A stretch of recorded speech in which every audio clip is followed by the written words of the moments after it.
알기 쉽게 풀어드립니다. 대한민국 경제 고수와 함께 투자의 맥을 짚는 KBS 1라디오 경제쇼. 진행의 성기영 아나운서입니다. 네, 도널드 트럼프 미국 대통령이 중국에 이제 10% 관세를 추가로 부과하기로 결정하면서 지금 국내 농식품 업계가 긴장하고 있습니다. 트럼프발 관세 전쟁이 우리 K푸드에 어떤 영향을 미치게 될지 자세히 짚어보겠습니다. 김정욱 메리츠증권 연구원 스튜디오에 모셨습니다. 반갑습니다. 안녕하세요. 네, 몇 달 만에 뵙는 건가요? 네. 일단 지난해 그 실적부터 좀 짚어봤으면 합니다. K푸드 수출액이 일단 역대 최고 실적을 달성했다라고 보도는 되고 있습니다. 네. 자세한 수치를 좀 말씀해 주세요. 네, 지난해 이제 130억 달러. 네. 그래서 이제 원화로 환산하면 약 한 19조 원 정도. 예. K푸드 전체요. 맞습니다. 네. 전체로 해서 물론 품목은 좀 다변화돼 있죠. 뭐 라면, 뭐 네. 냉동 김밥, 그다음에 이제 뭐 만두, 가공식품, HMR. 뭐 사실 그 해산물 같은 경우 이제 건조 해산물, 김 같은 경우도 인기가 많았죠. 우리가 네. 뭐 검은 반도체라고 불렀고, 그래서 네. 이 다양한 품목들 모두 합산해서 이제 역대 최대의 실적을 기록한. 작년도 뭐 경제적으로 좀 어려웠고 네. 대내외 좀 이슈가 많았지만 좀 K푸드는 좀 가장 호황기였다 이렇게 좀 볼 수가 있습니다. 네. 그 K푸드 플러스란 개념도 있더라고요, 요즘은요. 예, 그거는 그럼 그러니까 음식에다가 네. 농식품에다가 뭐 스마트팜이라든가 네. 뭐 동물 의약품 등 연관 산업까지 다 포함한다고 하는데 그렇게 하면 훨씬 더 많아지는 건가요? 맞습니다. 네, 그래요. 그 농식품 수출하고 K푸드는 좀 다르지 않습니까? 지금 말씀하신 다르죠. K푸드의 그 수출액. 제가 보는 K푸드는 특히 좀 상장 기업들, 그러니까 좀 가공식품 중심으로 브랜드가 있는 네. 식품들 중심으로 말씀드렸기 때문에 네. 조금 더 한정적인 규모로 말씀을 드린 거고요. 네. 크게 봐서는 K푸드 플러스 K푸드 농식품과 이제 말씀하신 그럼 예. 연관 산업이 있고 그 네. 안에서 이제 K푸드는 아까 K푸드. 말씀하신 라면을 포함한 라면 네. 중심의 식품들, 네. B2C 제품들 위주로 말씀드렸다고 보시면 될 것 같습니다. 알겠습니다. 그러면 그 김치도 지금 포함된 건가요, 네. 거기에? 가장 큰 시장은 어디였었죠? 당연히 라면이죠. 어느 나라가 가장 큰 시장이었습니까? 시장으로 보면 이제 여전히 이제 미국이 가장 크고요. 네. 예. 그다음에 어쨌든 과거에는 우리가 중국, 일본 중심으로 이제 해외 수출 이제 많이 했다라면 네. 중국, 일본은 장점이다 단점은 또 이 동북아시아 문화권으로 연결돼 있기 때문에 오히려 우리나라 제품들이 차별점이나 희소성이 좀 적죠. 예. 그럴 수도 있겠네요. 네. 비슷한 맛, 어서 본 것 같은 거 뭐 이런 거. 네. 약간 좀 그런 동질성 때문에 오히려 색다른 재미 요소가 좀 떨어지는 부분들이 있어서 네. 중국, 일본은 이제 뭐 예를 들어 몇몇 기업들은 또 호황을 누렸지만 네. 전반적인 약간 K푸드라고 할 만한 제품들이 인기를 끌었다 보기 좀 어려웠습니다. 중국, 일본 같은 경우는. 네. 근데 이제 기업들이 눈을 돌려서 이제는 서구 선진국들, 그래서 뭐 미주, 유럽, 그리고 또 동남아 문화권은 우리나라 제품들이 좀 차별화가 많이 되는 것 같아요. 네. 현지 제품하고는. 네. 그래서 뭐 중앙아시아, 동남아, 그리고 이제 유럽, 미국 등 해서 좀 전 세계로 무대를 확장한 부분이 앞서 말씀드렸던 좀 역대 최대 K푸드 수출 실적을 달성한 또 한 가지 요인이 됐다라고 좀 보고 있고요. 네. 네. 일단 라면이 단연 1위라고 지금 말씀해 네. 주셨는데 그 미국 알파 세대가 선호하는 브랜드 1위가 삼양식품이라면서요? 네, 맞습니다. 깜짝 놀랐어요. 네, 네. 그 정도로 좋아합니까?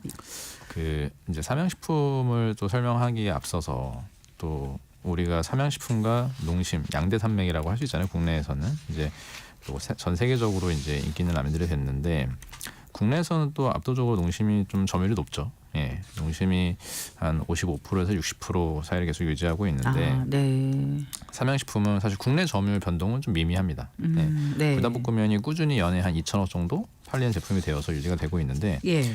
해외에서는 왜 이렇게 인기가 있느냐? 예. 이 제품이 단순히 그냥 라면으로서 소비된 게 아니라 재미 요소가 많이 결합이 된 거죠. 예. 어떻게요? 이 제품을 구매했을 때 네. 그냥 라면으로 한 끼 먹는 것으로 끝나는 게 아니라 인스타그램이나 틱톡이나 네. 이런 SNS에 올려서 컨텐츠화 될 수 있는 제품이 됐던 거죠. 그러니까 이 제품을 먹고 나서 인증할 수 있고 친구들한테 이걸 메시지를 보낼 수 있고 네. 그런 제품이 됐기 때문에 자연스럽게 마케팅이 이루어진 겁니다. 소비자들이. 네. 그러니까 이 제품으로 하여금 소비자들이 되게 사고 싶게 만들었는데 좀 다른 얘기지만 작년에 우리나라에서도 인기 있었던 상품 컨텐츠가 뭐였냐면 프로야구였습니다. 네. 프로야구가 역대 최다 관중 모았었죠. 그럼 왜 그럴까 생각해 보면 또 상대적으로 영화관 값이 올라가면서 가격 대비 성능비가 영화에 좀 떨어지고 네. 프로야구는 2시간, 4시간, 4시간, 5시간 정도를 소비하는데 네. 가격은 한 2, 3만 원? 네. 가성비가 좋은데 그렇게. 그 안에 F&B, 엔터, 스포츠가 다 있잖아요. 그렇죠. 그러니까 지금 푸드 앤 소비자들 베버리지. 맞습니다. 네.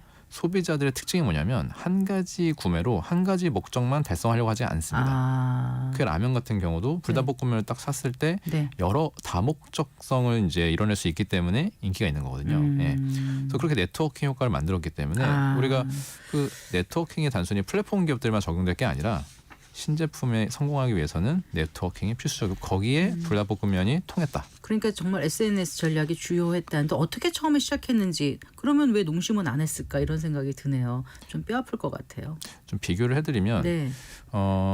사실 농심과 삼양은 과거에는 엄청 경쟁 구도였지 않습니까? 그러다 우지 파동 이슈로 인해서 맞아요. 네, 삼양이 어려워지고 네. 농심의 신라면이 승승장구를 하고 근데 농심이 그러다 보니까 삼양식품은 이 붉은색 매운맛에 약간 터부시하는 예, 그런 경향이 있었어요. 예, 네. 상대방이 그걸로 인기를 끌다 보니까. 그랬죠. 예, 맞아요. 그래서 하얀 국물 라면이 나가사키 짬뽕에 나왔던 거고요. 과거에. 기억나네요. 예, 예. 근데 이제 큰 인기를 인기를 끌었지만 장기화되기는 못했죠. 네. 스테디는 못했습니다. 그 맞아요. 제품은. 예. 그래서 삼양식품이 정말 이런 걸 혁신이라고 할 수 있죠. 혁신을 한 게 그러면 더 매운맛으로 승부를 보자 해서 불닭이 나온 거였고. 네. 그래서 이제 불닭이 글로벌로 인기를 끌었던 거는 그냥 단순히 일반 라면이 아니라 정말 약간 매운맛, 예, 그러니까 그러니까 이제 도전해볼 만한 제품을 제시했기 때문에 인기를 끌었다고 볼 수가 있고, 네. 그러니까 이제 과거에 보시면 우리나라 라면의 르네상스는 1980년대. 라면에다 르네상스라고 네. 하니까. 왜냐하면 지금 1위부터 5위권 라면이 그때 거의 다 나왔습니다. 그러네요. 브랜드를 언급해 좀 그렇지만 뭐 네. 신, 그다음에 뭐 짜장면 라면, 그다음에 뭐 그 된장 베이스의 안성 라면 아. 이런 게 다 그때 나왔습니다. 네. 그러니까 르네상스로 하는 건데 그때 라면 브랜드 개수가 다 합쳐도 한 50개 정도 되는데 지금 PB 브랜드를 다 합치면 500개가 넘습니다. 라면이. 그래요? 네, 너무 다양한 라면들이 많으니까. 네. 그러다 보니까 신제품이 성공하기 매우 어려운 구조가 됐어요. 네. 네. 그러니까 신라면이 훌륭한 제품이긴 하지만 1등 제품이어서 근데 과거에는 선택지가 별로 없었습니다. 먹을 네. 만한 게. 그러니까 계속 먹게 되는 거고 반복적으로 먹다 보니까 중독이 돼서 익숙해지면서 그 맛을 찾게 돼요. 네. 네. 그래서 이렇게 신제품이 범람하면 글로벌 가면 글로벌도 뭐 국내만큼 많지는 않지만 다양한 제품들이 경쟁하고 있는 시장이거든요. 그 안에서 소비자들의 취향, 소비자들의 인기를 얻기 위해서는 색다른 이제 SNS 네트워크 마케팅 전략이 필요했던 거죠. 네. 그러니까 왜 그 뭐죠? 뭐 생일 선물로 막 그 까르보 막 크림 눈물 흘리고 난리 매운 나서 라면. 그 네. 조회수가 뭐 1억 뷰를 넘었다고 하더라고요. 네, 그 당시. 맞습니다. 그러니 이제 아무래도 관심 많이 갖게 되고 네. 그만큼 더 그 인기가 커지는 것 같은데 네. 그 K푸드 가운데 그러면은 그 지난해 눈에 띄게 성장한 분야는 지금 당연히 말씀하신 라면이고 라면이었고. 그다음엔 또 뭐죠? 이제 냉동 김밥류라고 할 수가 있죠. 한 번 안 먹어봤는데 드셔보셨어요? 네. 저도 왜냐하면 이게 미국의 트레이더스 조에 있는 네. 제품도 품기이기 때문에 네. 저도 먹어보진 못했는데 네.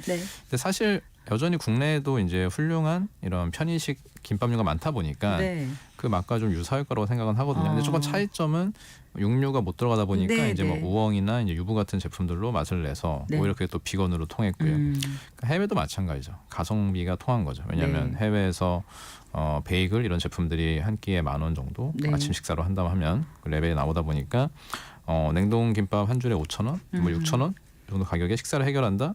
매우 괜찮죠. 이제 해외 소비자들한테도 땡큐인 거죠. 네. 그래서 이런 부분들이 좀 큰 인기를 끄는 데 기여했고 네. 지금은 그래서 결국 근데 김밥도 다시 돌아서 보시면 SNS에서 난리가 났던 제품이에요. 틱톡이라는 동영상에서 어떤 아이가 뭐 만들어 먹기도 하고 또는 그 모녀 관계에서 이제 재외동포 2세 따님이 이제 엄마한테 보여주면서 히트치기도 하고 이렇게 네. 결국 소비자들로 하여금 이제 되게 구매하고 싶은 욕구를 자극했다라는 거죠. 예. 그래요. 그 주요 식품업계 상장사의 그 실적 나왔나요? 네, 작년에? 지금 3분기가 다 나왔고요. 네. 지금 4분기가 이제 시작되고 있습니다. 네. 예. 대략 그러면은 가장 신장률 뭐랄까 영업이익이 네. 많이 올라간 데가 역시 그러면 네, 삼양식품이고 그다음에 그 집계된 거 보니까 하이트 진로도 많이 나오고 풀무원, 네. 대상, CJ 제일제당 이런 순으로 지금 많이 영업 실적이 개선된 걸로 나오더라고요. 보고 있는데 네. 최근에 이제 업데이트를 해보면 네. 환경이 녹록치는 않습니다. 그러니까 이 해외 비중 그때도 지난번 방송에서 이제 삼양식품 해외 비중 정리해 주셨잖아요. 네. 70% 이상이다. 그래서 그렇게 압도적으로 높은 기업들은 또 환율까지 수혜를 보다 보니까 네. 고환율의 수혜를 입어서 실적이 이제 호실적을 기록하고 있는데 국내 기업들이 방향성 자체는 해외 비중이 올라가는 방향으로 잡히고는 있지만 그래도 여전히 이 내수시장. 국내 비중이 높기 때문에 네. 근데 지난해 4분기를 돌아보면은 소비 경기가 안 좋았죠. 정치적인 이슈, 네. 그다음에 이제 뭐 비호적인 날씨 환경, 네. 그다음에 뭐 참사까지 이렇게 더해지면서 여러 가지 좀 외부 환경이 소비 위축을 불러일으켰고요. 최근에 소비가 안 좋은 부분은 심리적인 요인이 좀 더 크다고 보는데 요즘 연일 뉴스로는 대기업들의 구조적 뉴스가 많잖아요. 뭐 위기, 뭐 반도체 위기, 뭐 자동차의 위기, 대기업들 지금 그 대기업 계열사마다 위기가 아닌 계열사가 없습니다. 그룹사들. 네. 그래갖고 조심스럽게 말을 안 해서 그렇지 비상경영, 뭐 주말 출근 이런 게 나오면 맞아요. 네. 그런 뉴스를 볼 때 소비자들이 소비가 악화될 수밖에 심리가 안 좋아질 수밖에 없습니다. 네. 그 겁이 기업들 나고. 누군가가 종사하고 또 나의 종사하고 가족이고 뭐 다 그렇지 않습니까? 네. 그러니까 이만큼 지금 경제가 어렵구나라는 걸 이제 직간접적으로 체감하게 되니까 네. 소비가 닫히는데 지금은 그러다 보니까 이제 오프라인 그 대형 마트의 실적이 부진하고 이 마트의 부진을 서로 좀 분배하는 과정에서 식품업체들이 좀 마케팅을 많이 쓰고 있는 네. 이런 상황이어서 예. 국내 비중이 높은 기업들 중심으로 4분기 실적은 좀 대부분 우리가 시장 예상치라고 하는 컨센서스라는 게 있습니다. 네, 네. 그래서 애널리스트들의 이제 전망치 평균보다는 대부분 좀 하회하는 모습이 좀 4분기 우려가 됩니다. 예. 네. 이제 그 트럼프 재집권 시대를 맞아서 전 세계가 이제 촉각을 곤두세우고 있었는데 과연 K푸드는 어떻게 될 것인가? 당장 이제 고관세 정책이 네. 현실화되고 있지 않습니까? 네네. 앞서서 저희 잠깐 얘기를 나눠봤는데 뭐 캐나다, 멕시코에는 25% 네. 또 중국에는 10% 추가 관세 부과하게 되면 네. 이게 우리 K푸드에는 어떤 영향을 미칠까 조금 분석을 해주세요. 네, K푸드는 사실 가장 우려스러운 건 이제 우리나라에 이제 직접 관세를 이제 부과하는 부분. 사실 뭐 우리나라의 K푸드가 중국, 뭐 유럽, 그다음에 뭐 멕시코, 캐나다 등 해서 이 미국이 지금 관세 경쟁을 벌이는 국가들의 중간재는 또 아니기 때문에 우리는 최종재잖아요. 식품은 네, 그렇기 네. 때문에 한국에 대한 직접적인 관세가 아니라면은 당장의 걱정은 조금 내려놓을 수가 있는데 네. 더 중요한 부분은 그러면 우리나라에 10% 이제 포괄적인 일괄 관세를 부과한다 하더라도 장점은 이 K푸드 제품들이 갖는 저단가 가격 경쟁력이라는 거죠. 개별 단가가 네. 삼양 불닭볶음면 연일 뭐 히트를 치고 있지만 2,000원 정도 한 봉지에 여기에 관세 10% 부과하면 200원 정도. 그러니까 이제 지금 관세가 문제가 되는 부분은 대부분 이 B2B 거래가 이루어지는 중간재들이 타격이 큰 겁니다. 네. B2B 관계에서는 10% 20%의 가격 경쟁력 저하는 어마어마한 거죠. 치명적이니까. 네. 근데 소비자들한테 파는 제품들의 10% 관세 부과는 아주 뭐. 크리티컬하지는 않다. 왜냐하면 네. 그 브랜드 갖고 있는 아까 말씀하셨지만 이 알파 세대하고 이제 가장 인기가 많은 게 가장 인기 있는 브랜드가 불닭볶음면 삼양식품이라면 네. 그들이 한 10%더 소비해서 한 봉지 정도 구매하는 거에 아주 큰 영향을 줄까? 그래서 기업들은 아무래도 이 관세 영향을 대부분 이제 이 가격 인상으로 대응을 할 것 같고요. 그리고 네. 또 다행인 점은 또 미국의 공장이 있는. CJ 제일제당이나 네. 농심 같은 경우는 또 관세 영향을 피해갈 수 있을 거고요. 그래서 이제 이걸 종합해 봤을 때 관세에 대한 뭐 우려라든지 이런 부분 여전히 고민해봐야 되고 이제 분석해야 되지만 전망을 좀 해보자면은 이 소비재 특성상 관세 영향이 아주 크리티컬하지 않다라고 생각을 좀 하고 있습니다. 예. 크리티컬하다는 치명적이거나 네네. 위협적이지는 않다 이런 말씀이신 네. 것 같은데 근데 이제 미국이 관세를 중국에 부과하고 또 보복 관세를 같이 해가지고 네. 미중 교역량 자체가 이제 좀 네. 감소가 되면은 네. 전 세계 농식품 공급량이 어떻게 보면 과잉되는 거라서 네, 네, 그게 네. 국내산의 가격 경쟁력을 떨어뜨릴 것이다. 이렇게들 전문가들이 전망을 하고 있어요. 예. 거기에 대해서는 어떻게 보십니까? 지금 그런 부분은 이제 이 글로벌 상황을 봤을 때 이제 전반적으로 이 좀 물류의 이슈가 문제가 생기고 그다음에 말씀하신 어떻게 보면 이거는 또 그 최전방보다는 이제 후방 쪽이겠죠. 그러니까 뭐 원재료 공급이라든지 네, 네. 곡물 가격이라든지 네. 이 원부자재 이슈라든지 이런 부분에 문제가 생긴다라면 네. 손익관리 차원에서 이제 이 부분은 좀 주목해볼 필요가 있다고 생각이 들고요. 네. B2C 소비자단의 영향은 아직 크지는 않을 거다 이렇게 보고 그 있습니다. 원부자재 말씀하셨는데 네. 그게 그 식품업계에 부담이 되려면 어떤 게 구체적으로 부담이 되는 거죠? 네. 근데 사실 음식료 기업들은 이 보편적으로 쓰는 원재료라고 말씀드리면 옥수수, 그다음에 밀가루의 밀, 원재료가 되는 소맥, 가루, 네, 그리고 소맥. 이제 설탕, 대부분 예. 음식에 설탕이 들어가니까 그렇겠네요. 원당, 그리고 이제 기름 유지류도 많이 쓰이죠. 그러네요. 가공식품, 과자류, 라면 다 포함해서 해서 유지류에 네. 해당하는 이제 대두 가격, 콩. 그래서 이 네 가지가 이제 핵심 원재료이면서 거의 100% 수입에 의존하기 때문에 네. 음식료 기업들을 모두 통틀어서 원재료 부담이 된다라고 이제 전망을 하려면 이 네 가지가 올랐을 때 가장 치명적이고요. 반면에 이제 또 개별 원재료들이 있죠. 예를 들어 과자, 초코 업체들은 이제 카카오 가격이 그렇죠. 중요할 거고요. 그다음에 이제 라면 업체들은 또 팜유를 수입해서 라면을 튀기기 때문에 이제 튀겨입니까? 팜유가 중요하고 네. 음료 기업들은 이제 오렌지라든지 그다음에 그러네요. 이런 커피류라든지 네. 커피 원재료 이런 가격들이 이제 우려 상황인데 최근에 22년도에 러시아 우크라이나 전쟁과 그다음에 코로나 이후의 유동성 환경과 네. 이게 모두 맞물리고 기상이변도 더해지면서 네. 곡물가가 또 슈퍼 랠리를 보였습니다. 그래서 그랬었죠. 2배 이상 올랐었는데 네. 점차 좀 안정화되고 있는 트렌드는 바뀌지 않아서 다행히 네. 네 가지 핵심은 안정적으로 레벨이 좀 떨어지고 있는데 네. 전년 대비 비교를 했을 때 최근에 또 들썩이는 게 커피 가격, 네. 그다음에 코코아 가격, 그다음에 팜유 가격들이 또 들썩이고 있습니다. 그래서 관련된 뭐 기업들이라면 이제 원재료 우려가 되는 건 라면류라든지 그다음에 이제 음료 기업들 네. 이렇게는 조금 그리고 제과에서 약간 초콜릿류가 많은 기업들이 원재료가 이제 1분기에도 전년 대비 부담이 좀 줄어들기보다는 오히려 좀 늘어나는 방향으로 갈 수 있다는 게 그 우려입니다. 대표적인 4대 원재료 값이 크게 오르지 않는다 하더라도 네. 이 환율이라는 변수가 또 있지 않습니까? 맞습니다. 오늘 예, 당장 예. 금융시장 불안하다 보니까 환율이 꽤 오르는 것 네, 같더라고요. 그래서 이런 부분도 좀 어려움이 있을 것 같은데 그건 맞습니다. 어떻게 그래서 보세요? 환율 같은 경우도 이게 기업들이 네. 원재료는 한 6개월 정도의 이 시차를 두고 반영이 되는데 환율은 3개월 정도 시차를 두고 반영이 되거든요. 네. 그러면 4분기에도 환율이 많이 오르지 않았습니까? 네, 네. 그리고 지금도 강세이지만 실제 좀 환율 부담이 큰 부분은 올해 1분기에 이제 수입 원재료의 이제 원재료가가 안정됐다 하더라도 네. 환율이 변수여서 네. 1분기에는 이제 환율 관련돼서도 원가 부담을 좀 기업들이 토로할 수 있다 이렇게 보고 있습니다. 보통 원자재 도입할 때 3개월, 6개월 정도로 고정 환율로 어떻게 계약을 많이 하나요? 어떻습니까? 환율은 이제 고정되기보다는 그때그때 결제하기 때문에 네. 그때 3개월마다 이제 평균 환율이 적용된다라고 보시면 되고요. 통제가 어렵다고 볼 수 있고 예. 그리고 이제 가격 같은 경우도 기업들이 물론 어느 정도의 이제 운영의 묘는 줄 수가 있습니다. 뭐 대량 구매를 한다든지 네. 구매량을 주는 하지만 지속적으로 이제 구매하는 품목들이 많기 때문에 네.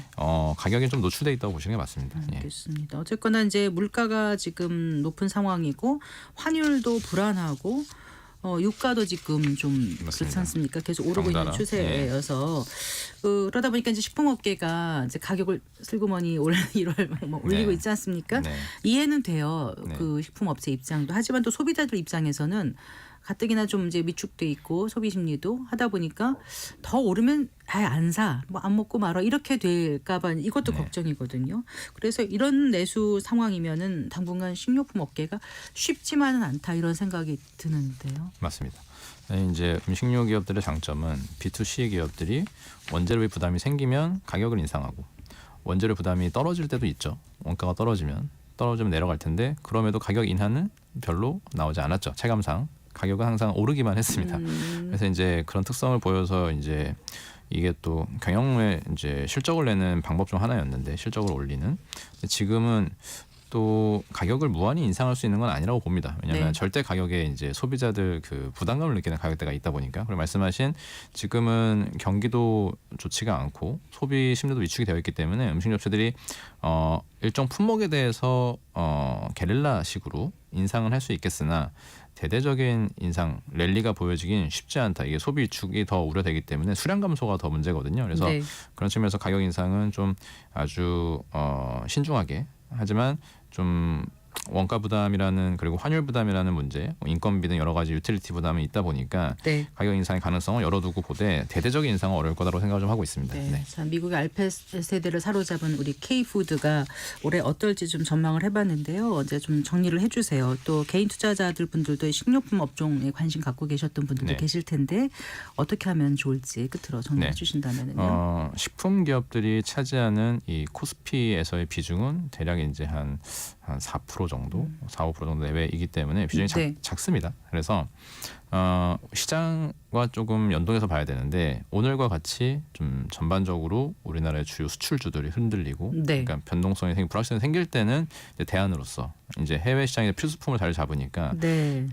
주주 환원과 또 필수제라는 장점으로 이제 KTNG와 같은 담배 기업들 네. 배당 주로서도 이미지도 있고요. 그리고 삼양식품은 지난해 하반기에 퍼포먼스가 좋았던 또 연유로 올해 상반기에 부진했지만 네. 이 삼양식품은 올해 5월달에 신공장 가동을 앞두고 있고요. 신공장 가동 어디요? 네, 밀양의 이제 라면 수출 공장이 또 추가로 지어지고요.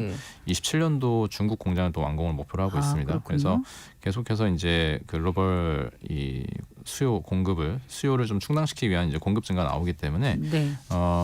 시장이 좀 흔들릴 때는 좀 방어주 컨셉으로서 음식료 기업들이 이제 수출 성장도 하고 안정적으로 이제 방어주 컨셉 되는 기업들로 우리가 볼 수 있다 생각하고 있습니다. 네. 어떤 점을 좀 주의하고 가면 도움이 될까요? 네, 말씀드린 것처럼 주의할 부분이 원재료라고 좀 보고 있습니다. 네. 변수는 원재료이기 때문에 해당 기업들의 이제 주요 원재료 가격이라든지 이런 부분들이 실적에 미치는 영향이 좀 부정적일 수 있어서 만약에 악재가 나온다라면 이제 원재료 단에서의 이제 뭐 급등이라든지 네. 뭐 쇼크라든지 이런 게 나온다라면 주의할 만한 이제 리스크 요인이다라고 좀 보고 있습니다. 네. 네, 알겠습니다. 말씀 잘 들었습니다. 고맙습니다. 감사합니다. 네, 김정욱 메리츠증권 연구원과 함께했습니다.